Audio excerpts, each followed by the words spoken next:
तो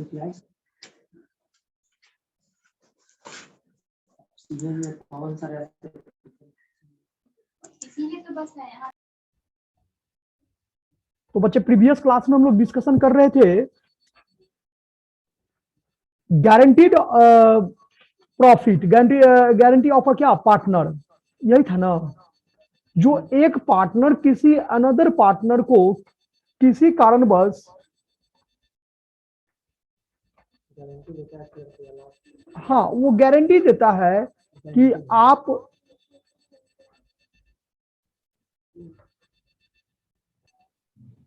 टॉपिक का नाम लिखिए वैल्यूएशन ऑफ गुडविल। बच्चे ये टॉपिक बहुत इंपॉर्टेंट टॉपिक है। सबसे पहले तो meaning of goodwill, what do you mean by goodwill? Goodwill किसे कहते हैं? तो जैसे हाँ, goodwill is an intangible assets, लेकिन रेपुटेशन होता है, नेम फेम होता है, ठीक है, इससे ये क्रिएट होता है गुडविल। तो क्या मीनिंग आप लोग लिखोगे बच्चे? 2 लाइन लिखो तो meaning of goodwill. Goodwill is an intangible assets. Goodwill is an intangible assets. Goodwill is an intangible assets. Goodwill is an intangible assets which is the result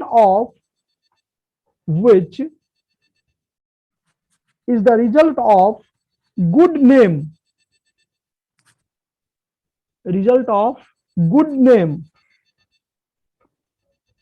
or reputation. Sorry, come in. बच्चे mask लगा लो सभी कोई, बच्चे सभी कोई mask लगाओ एक तरफ से। हाँ सभी कोई लगाओ। तो एक आप चश्मा पहनती है, यहाँ तो और कोई चश्मा नहीं पहनता है। हाँ तो ठीक है, देखो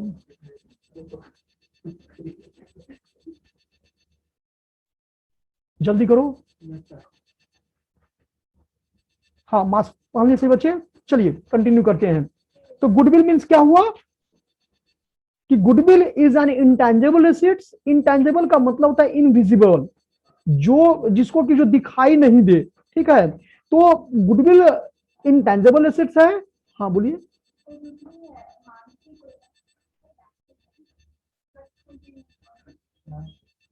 होता है उसी को हम लोग गुडविल कहते हैं। तो जब कभी भी कोई भी पार्टनर आए या कोई पार्टनर क्या होता है जाए, या इट मीन्स क्या, जो चाहे एडमिशन ऑफ पार्टनर हो या क्या हो, रिटायरमेंट ऑफ पार्टनर हो या डेथ ऑफ पार्टनर हो, कोई भी कंडीशन हो इसमें से, तो उस सिचुएशन में गुडविल का भी वैल्यूएशन किया जाता है कि भाई मेरा रनिंग बिजनेस है, हम बिजनेस को कंटिन्यू इतना दिन से इतना मेहनत से हम चलाते आ रहे हैं, प्रॉफिट अर्न हो रहा है, तो इस प्रॉफिट में हम आपको शेयर एकाएक कैसे हम दे दें? तो इसके लिए आपको क्या करना पड़ेगा, कुछ ना कुछ अमाउंट गुडविल के रूप में लाना पड़ेगा। तो इसमें इसका क्या किया जाता है, वैल्यूएशन किया जाता है। जैसे एग्जांपल के रूप में देखोगे आप लोग कि एबीसी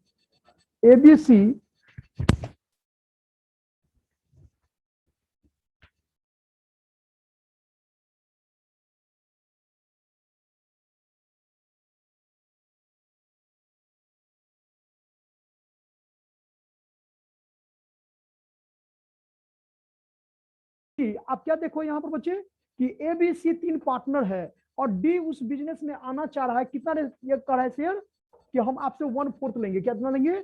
ए बी और सी, ये 3 पार्टनर है जिसका रेशियो है 3:2 क्या 1। अब इसमें डी जो है सो कर रहा है क्या कि बिजनेस में हम एंट्री करना चाहते हैं, आपके बिजनेस में हम भी आपके साथ काम करना चाहते हैं। तो as a new partner ABC क्या हो गया यहाँ पर, ओल्ड पार्टनर, और डी क्या हो गया यहाँ पर, न्यू पार्टनर। अब ये कह रहा है कि हम 1/4 लेंगे। कितना शेयर लेंगे? 1/4। तो 1/4 अगर लेंगे तो हम तो 1/4 आपको ऐसे नहीं दे देंगे। अब इसके लिए आप, चूंकि मेरा रनिंग बिजनेस है और रनिंग बिजनेस में आप आ रहे हो, तो आपको हम प्रॉफिट में शेयर देंगे, लेकिन बट इसके लिए आपको भी कुछ अमाउंट क्या करना पड़ेगा, लाना पड़ेगा। It is called goodwill. तो उसमें आगे लिखेंगे 10। अच्छा वहां रेपुटेशन लिखे थे ना? हाँ, reputation enjoyed bye a firm. enjoyed by a firm that enables, हाँ, enjoyed by a firm that enable it to earn. Goodwill is an intangible asset which is the result of good name or reputation. हम बोल रहे हैं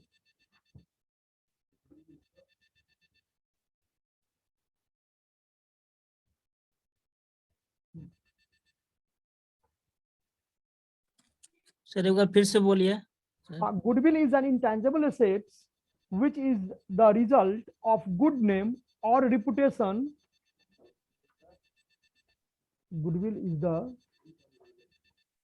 Goodwill is an intangible asset which is the result of good name or reputation enjoyed by a firm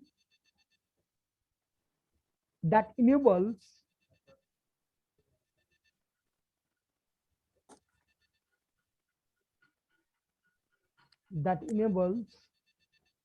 it to earn higher profit,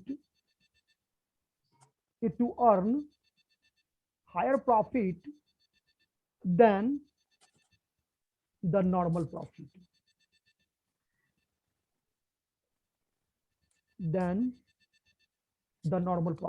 ये simple करा है कि normal profit और higher profit, मतलब नॉर्मल प्रॉफिट से जब ज्यादा प्रॉफिट अर्न कर रहे हो तो इसका मतलब है आपका मार्केट में नाम क्या है, ज्यादा है, ठीक है, रेपुटेशन आपका ज्यादा है, यानी गुडविल आपका क्या है, ज्यादा है।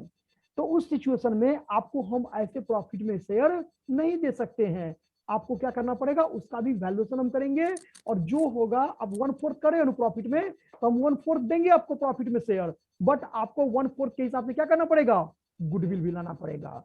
अगर गुडविल का वैल्यूएशन होता है मेरा 3 लाख रुपया तो 1/4 कितना हो जाएगा, 75,000। तो 75,000 रुपीज आपको क्या करना पड़ेगा, गुडविल के रूप में लाना पड़ेगा, ठीक है। तो ये वैल्यूएशन होता है। अब लिखिए 10, हाँ, तो वो न्यू पार्टनर के लिए इन्वेस्टमेंट ही न हुआ, जब तक वो पैसा लगाएगा नहीं तो प्रॉफिट अर्न कैसे करेगा। वैसे भी आप कहीं बिजनेस स्टार्ट करोगे तो पैसा तो लगाना पड़ेगा ना, तो आप पैसा किसको दोगे, ये देखो ओल्ड पार्टनर है ना एबीसी, तो ओल्ड पार्टनर को अपना जो भी मार्केट में, क्योंकि ये तो पहले से ही काम करते आ रहा है ना, ये तो एग्जिस्टिंग फर्म है, बिजनेस है, तो इसमें न्यू पार्टनर अगर आता है तो न्यू पार्टनर को वो शेयर देता है, लेकिन उस शेयर के हिसाब से उससे वो अमाउंट भी रियलाइज करता है। कौन partner, old partner new partner से। 10 goodwill is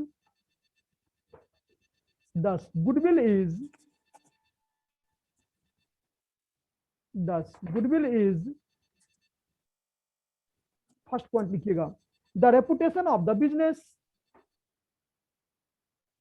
the reputation of the business, the reputation of the business. Second point लिखिए उसमें, the representation of the business, हाँ, representation of the business. Third point में the benefit and advantage, the benefit and advantage of good name and reputation,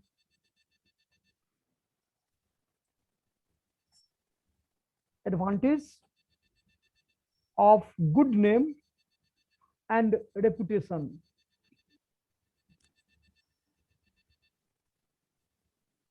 next point है attractive force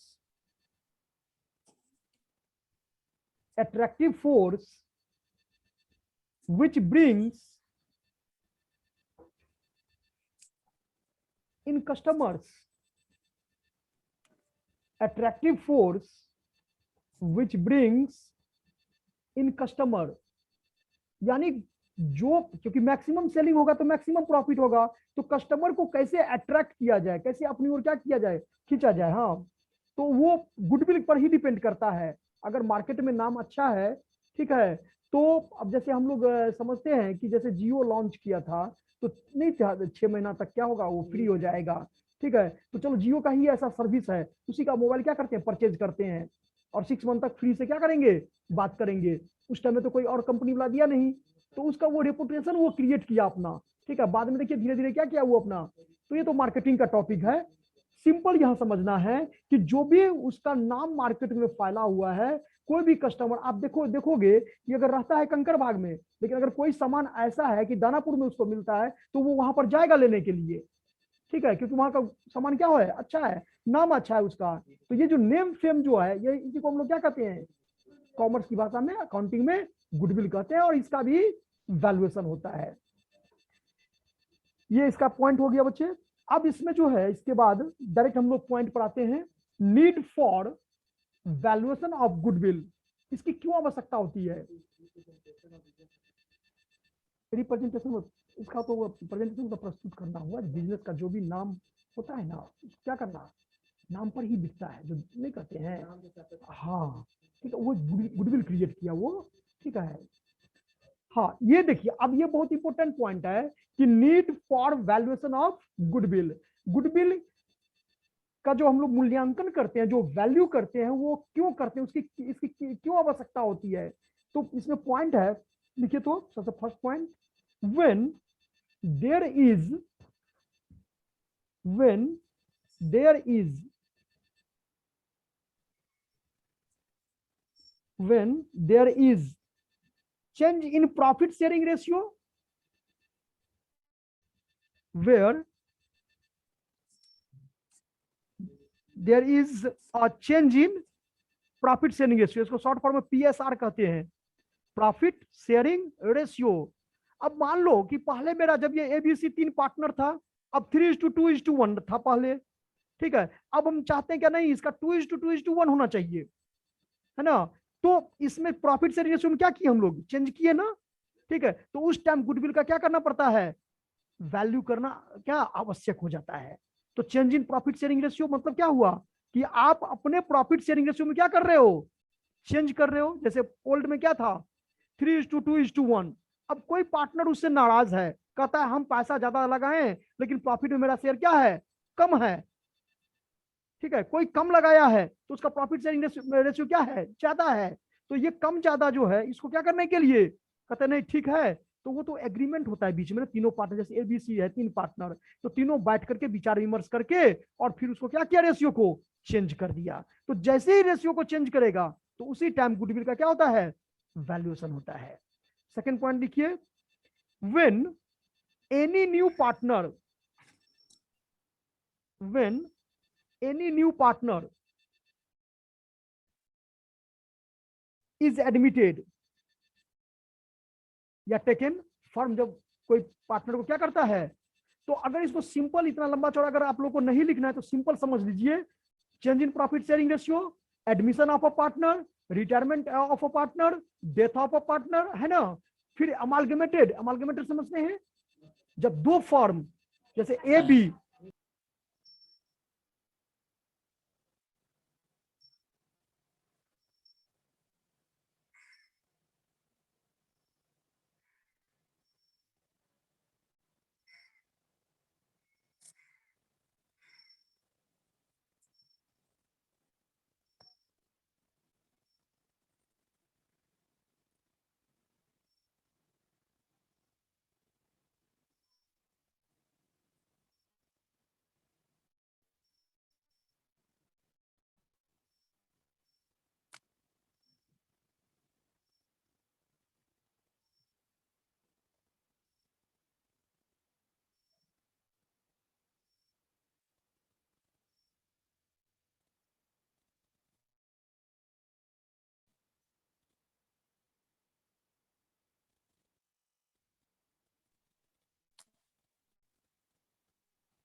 sir आवाज नहीं आ रहा है, आप म्यूट होगा।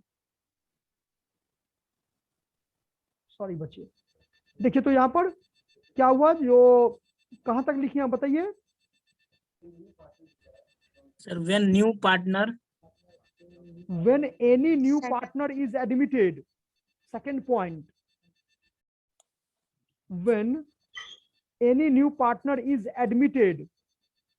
Third point, when any partner retire from the firm. Sir आवाज चल जाता है। When any partner retire from the firm, जब फर्म से रिटायर कर जाएगा। नेक्स्ट पॉइंट है when any partner die, मतलब डेथ कर गया। और एक लास्ट में कंडीशन लिख लीजिए कि when two or more partnership firm, when two or more partnership firm are amalgamated.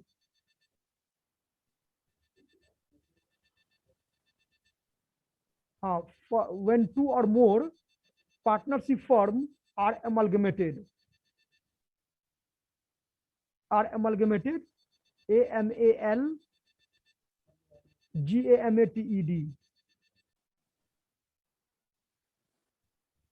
समझ में आया इतना पॉइंट? सेकंड छूट गया सर। सेकंड सेकंड लाइन छूट गया सर मेरा, बता दीजिए ना। देखिए when any new Yes, sir. partner is admitted, second यही था। एडमिटेड के बाद सर एडमिटेड, बस हो गया। ये सर। ओके, चलिए नेक्स्ट लिखिए बच्चे आप लोग, valuation of, method of valuation of goodwill. हाँ इसमें 3 है, देखो तो बच्चे, method of valuation of goodwill.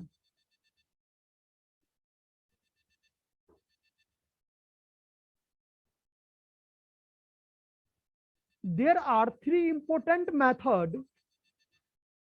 There are 3 important method.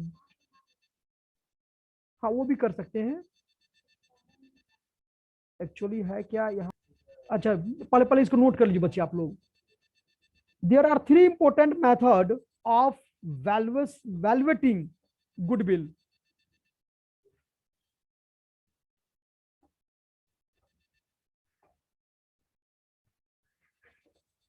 There are, बच्चे आप लोग नोट कर लिए, there are 3 important methods for valuating क्या गुडविल। फर्स्ट लिखिए आप, देखो यहां पर लिखोगे आप लोग, फर्स्ट में देखो average profit method, average. Rajesh देखिए तो बच्चे यहां दिखाई दे रहा है आपको, yes sir, yes sir. Average profit. सभी बच्चे बताइए, दिखाई दे रहा board? Yes sir. No sir, clear नहीं दिख रहा।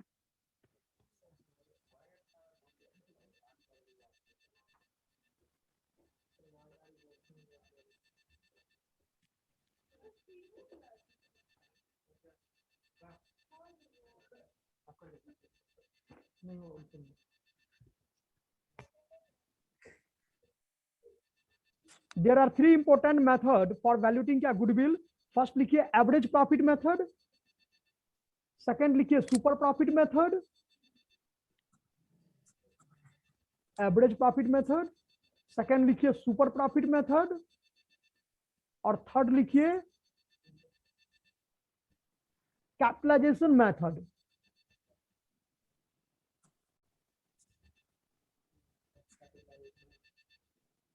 कैपिटलाइजेशन मेथड बच्चे, एवरेज प्रॉफिट मेथड जो है उसको हम 2 तरह से एवरेज कैलकुलेट करते हैं, एक सिंपल एवरेज, एक वेटेड एवरेज। ठीक है, तो सबसे पहले हम लोग डिस्कशन करेंगे सिंपल एवरेज को। हाँ एवरेज प्रॉफिट में, average profit method are also classified into 2 categories, simple average और क्या वेटेड एवरेज। क्योंकि वैल्यूएशन ऑफ गुडविल का जो फॉर्मूला होता है वो ये कहता है कि average profit into number of years purchase. अब नंबर ऑफ ईयर्स परचेज ये तो क्वेश्चन में रहेगा, एवरेज प्रॉफिट आपको फाइंड आउट करना है। तो अब एवरेज प्रॉफिट जो फाइंड आउट करोगी आप, है ना, तो उसको 2 तरह से हम फाइंड आउट कर सकते हैं, एक तो सिंपल एवरेज और एक क्या वेटेड एवरेज। दोनों में बेसिक डिफरेंस जो है यही है कि सिंपल एवरेज में आप लोग अर्थमेटिक मीन बनाए होंगे, पढ़े थे अर्थमेटिक मीन ना, कि जितना टोटल प्रॉफिट है उसको ऐड कर दो और नंबर ऑफ ईयर से क्या कर दो, डिवाइड कर दो। तो ये तो सिंपल एवरेज हो गया। और वेटेड का क्या करते थे कि उसमें हम लोग नंबर ऑफ, जैसे 1 2 3 4, जैसे 4 साल का है तो हम लोग क्या करेंगे, उसका वेट दे देंगे, एज्यूम कर लेंगे। ठीक है, कि अगर मान लो, हाँ, जैसे अगर 10,000 रुपया प्रॉफिट किया फर्स्ट ईयर में, सेकेंड ईयर में 20,000 किया और थर्ड ईयर में 30,000 किया, तो इसमें ये तो प्रॉफिट हो गया आपके पास में, ध्यान से देना, देखना, ये क्या हो गया, प्रॉफिट हो गया।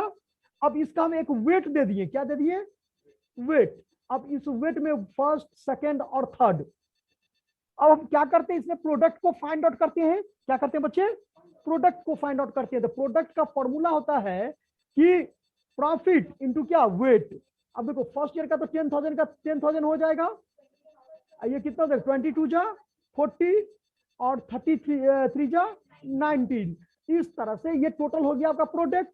प्रोडक्ट कितना हो गया, 1,40,000, हाँ या ना। और ये कितना हो गया टोटल वेट, 6 ना। तो अब 1,40,000 डिवाइडेड कितना, 6, it is called weighted average profit. समझ में आया, वेटेड एवरेज कैसे करते हैं। और सिंपल एवरेज हम क्या करते हैं, तो 30 20 50 10 60, यानी 60,000 हो गया और 3 से डिवाइड कर दिए, कितना आ गया, 20,000। अगर हम सिंपल एवरेज इसको निकालेंगे तो क्या होगा, 3 साल का प्रॉफिट है तो 3 से क्या कर देंगे, डिवाइड कर देंगे, टोटल प्रॉफिट को जोड़ करके 3 से डिवाइड कर देंगे, ये हो गया आपका सिंपल एवरेज। और जब वेटेड निकालोगे तो वेटेड में क्या करेंगे, तो उसको वेट दे देंगे, ठीक है, 1 2 3, है ना, और इसको मल्टीप्लाई करके प्रोडक्ट फाइंड आउट कर लेंगे। तो weighted average profit equal to total product divided क्या, टोटल वेट। तो टोटल वेट कितना हो जाएगा यहाँ 6, और टोटल प्रोडक्ट कितना हुआ 1,40,000। तो 6 को क्या, 1,40,000 को 6 से क्या कर देंगे, डिवाइड कर देंगे। ईयर क्यों करेंगे, डिवाइड कर देंगे। वो तो जब वैल्यूएशन ऑफ गुडविल में जाएंगे तब ना ईयर से हम उसको करेंगे, 2 ईयर 3 ईयर 4 ईयर, जो भी क्वेश्चन में रहेगा। हम तो यहाँ आपको समझा रहे एवरेज, जो सिंपल एवरेज और वेटेड एवरेज में क्या डिफरेंस है, कैसे, how to calculate simple average and क्या, वेटेड एवरेज। तो दोनों प्रॉफिट हम लोग कैसे कैलकुलेट करते हैं, तो ये डिफरेंस होता है ये। चलिए अब मैं फॉर्मूला लिख लीजिए आप लोग यहाँ अंडर, पहले तो हेडिंग लिखिए सिंपल एवरेज, एवरेज प्रॉफिट में 2 लिखेंगे, पहला लिखेंगे simple average, simple average profit method, simple average profit method, simple average profit method लिखिए बच्चे इसमें। Under this method goodwill is the product, under this method goodwill is the product of average profit and a specified product and product of average profit and a specified number of years, specified number of years purchase।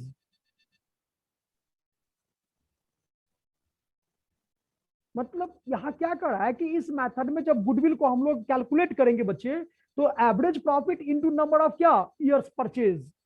अब number of years purchase ये question में रहेगा, total profit आपको, अब मान लो 4 साल का होगा कि 5 साल का होगा, ये तो एज पर क्वेश्चन, जैसा क्वेश्चन होगा उस तरह से होगा ये सेट, ठीक है। तो हम लोग क्या करेंगे इसमें सिंपल एवरेज में कि एकदम टोटल प्रॉफिट को ऐड कर देना है और उसको क्या करना है, डिवाइड कर देना है। किससे डिवाइड कर देना है, जितना टोटल नंबर ऑफ ईयर है, जैसे मान लो 4 साल का है तो 4 से डिवाइड करना है, 5 साल का है तो 5 से डिवाइड करना है, 2 साल का है तो 2 से डिवाइड कर देना। एवरेज का मतलब यही ना है। तो इस तरह से हम लोग इसको कैलकुलेट करेंगे। नीचे लिखिएगा गुडविल इक्वल टू, इसमें फॉर्मूला लिखिए, goodwill equal to, goodwill means valuation of goodwill, goodwill equal to average profit into number of years purchase, average profit into number of years purchase. अब चूंकि सिंपल एवरेज कैलकुलेट करेंगे तो simple average से वहां लिखेंगे, weighted average रहेगा तो weighted वहां पर दिखा देना है। ठीक है, वो क्वेश्चन के पैटर्न पर डिपेंड करता है। तो समझ में आया? नोट में और लिखिए नीचे में, average profit equal to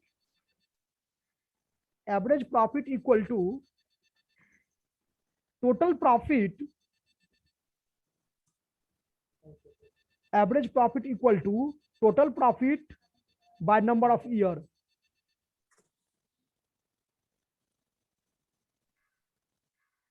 sir बच्चे क्वेश्चन लिखेंगे, उसको हम सॉल्व करेंगे। यहां पर लिखो, the profit for the last, the profit for the last, the profit for the last 5 years of a firm, 5 years of a firm were as follows.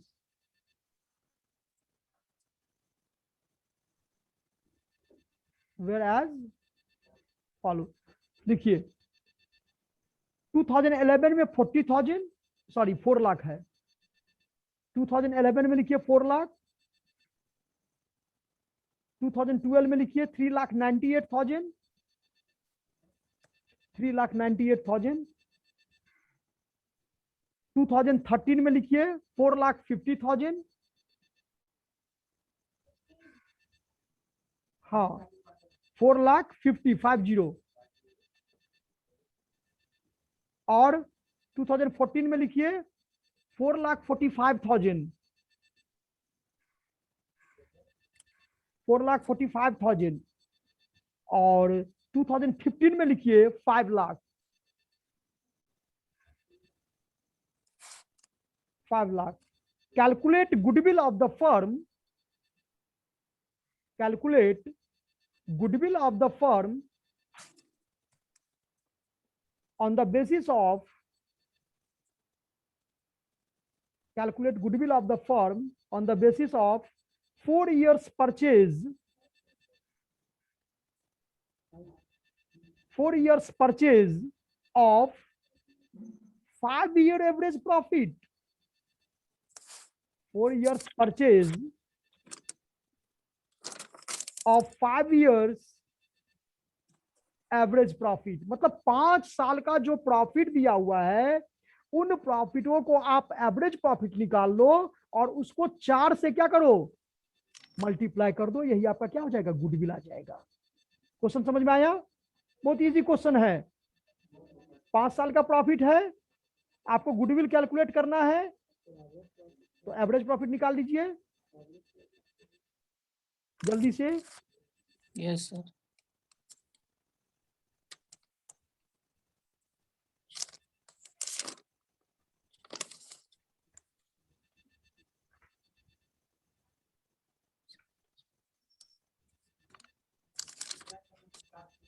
चार ना, 5 साल का तो प्रॉफिट दिया हुआ है।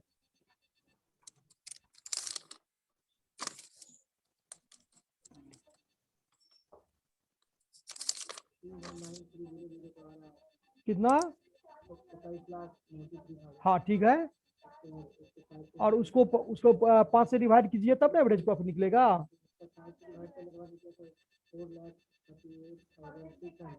हाँ,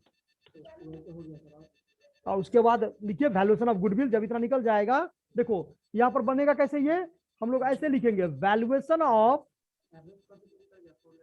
देखो पहले फॉर्मूला लिखोगे, वैल्यूएशन ऑफ गुडविल क्या हो जाएगा, average profit into number of क्या, ईयर्स परचेज। ठीक है, गुडविल कितना हुआ, गुडविल कितना हुआ, नहीं गलत है।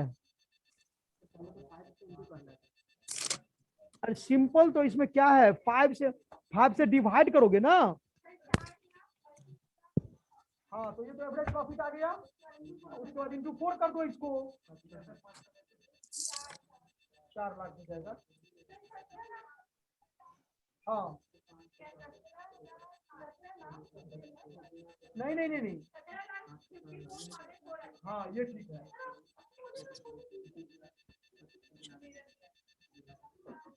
मोबाइल नहीं।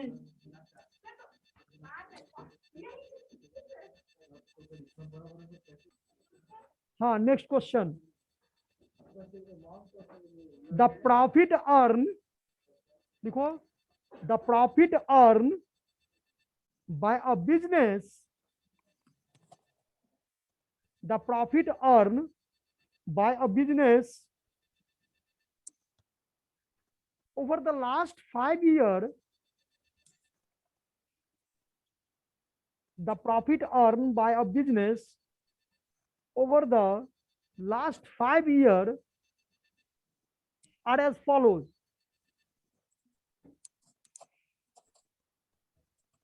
are as follows. 5 साल का प्रॉफिट दिया हुआ है, यहाँ ईयर नहीं लिख रहा है, सीधा रुपीस दे रहा है, ठीक ना।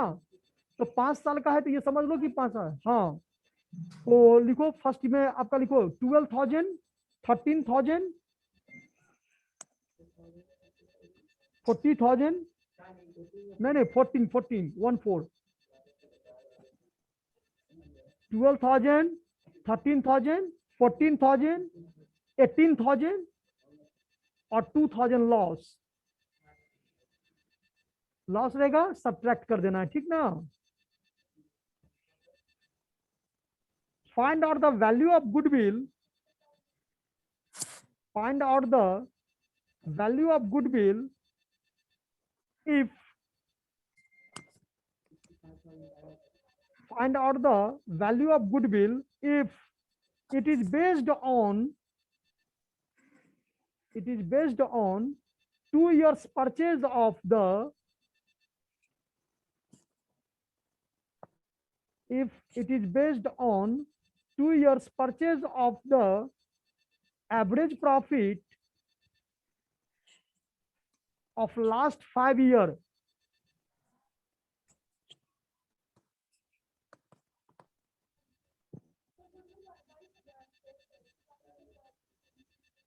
ठीक है, आगे समझ में। इन लोगों को भी थोड़ा बनाने दीजिए बच्चे, आप लोग भी बनाइए।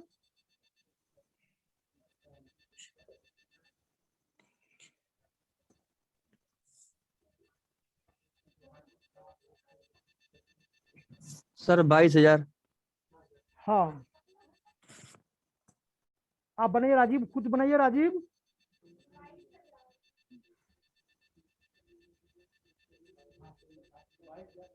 हाँ, 22,000 इज द राइट आंसर, ठीक है। लेकिन कभी कभी ऐसे देखने को आया है 22,000 कि एडजस्टेड प्रॉफिट भी कैलकुलेट करना पड़ता है। क्या करना पड़ता है? ये तो सिंपल प्रॉफिट आपको कैलकुलेट करके दे दिया, तो हम क्या किए, आराम से ऐड कर दिए सबको और उसका नंबर ऑफ ईयर से क्या कर दिए, उसमें डिवाइड कर दिए। ये तो सिंपल हम लोग कैलकुलेट कर लिए। लेकिन अगर इसमें कोई ऐसा दे दे एडजस्टमेंट इंक्लूडिंग और एक्सक्लूडिंग करके, तो first of all to calculate the क्या, आप लोग नहीं बनाए क्या बच्चे? 22,000